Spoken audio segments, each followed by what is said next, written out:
I've got some really good news for those of you who have invested funds into Voyager.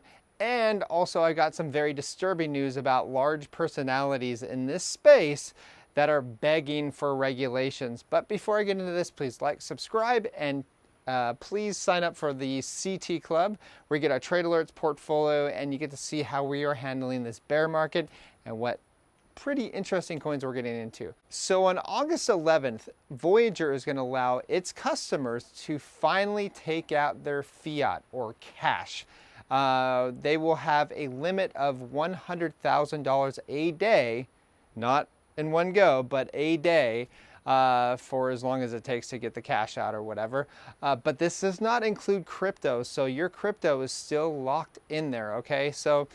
But hey, it's good news. At least people will be able to get out some fiat and will be able to buy some of the dips that we have been experiencing or will experience in the future. Okay, so now let me get into this. Regulations. There's some people, very big personalities in this space, and it's very worrying that they are so pro regulations. So these people are what you call Bitcoin maximalists or whatever. I don't have any problem with Bitcoin maximalists or whatever, but I do have a problem with people wanting regulations on all the other coins that come about. Just look what happened at Binance.us and Binance.com for the rest of the world. So this is what happens when you up the barrier of entry for people, and you have these people like on CNBC begging for regulation. It's really sad, and these people have lost the plot. They don't understand why Bitcoin was actually created. It's to actually free people from regulations and stuff.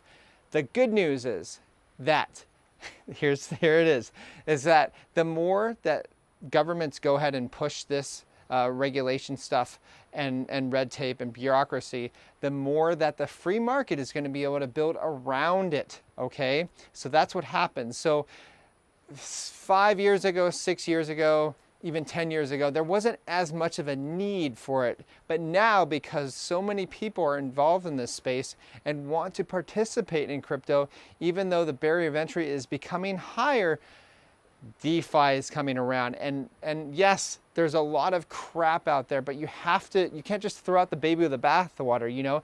You need to look at DeFi as something that will be perfected over the long term, and decentralized exchanges as well. So these are going to be things that are going to be worked on over and over again. Okay, just remember, when people started using the internet or email for the first time in the 90s, it was really difficult. It took like a half a day to go ahead and send an email.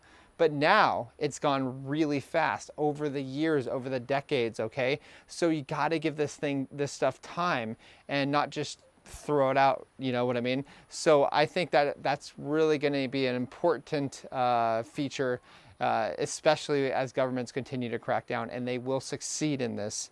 But that doesn't mean it's gonna kill Bitcoin or crypto. Crypto is gonna move elsewhere, it's going to move to different places, and it's going to move onto decentralized exchanges and DeFi. Anyways, that's all I have. Please like, subscribe, and I will talk to you soon.